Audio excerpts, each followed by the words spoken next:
Yeah, the thing I find most tricky is when people don't recognise you particularly, but half recognise you. You know, it's that strange thing where they go... And of course that means they stare. They stare a lot.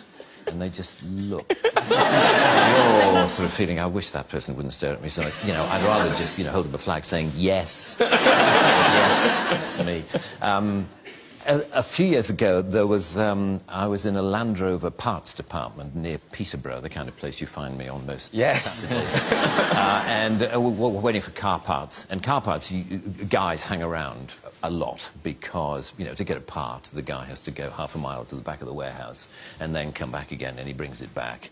And he says, this is a left-hand one. Oh, you wanted a right-hand one? Sorry, I'll go. He goes, and it takes forever. Anyway, I was standing around with a group of guys, and I could see this guy doing that.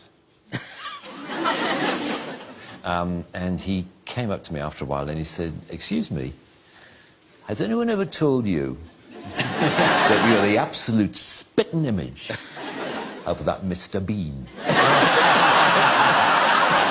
And I said, well, actually, I am the actor who plays Mr. Bean. And he said,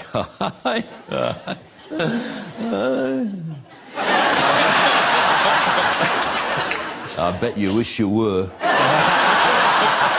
And there followed this bizarre conversation in which the more I tried to claim that I was the person whom he thought I merely resembled, the less he believed me.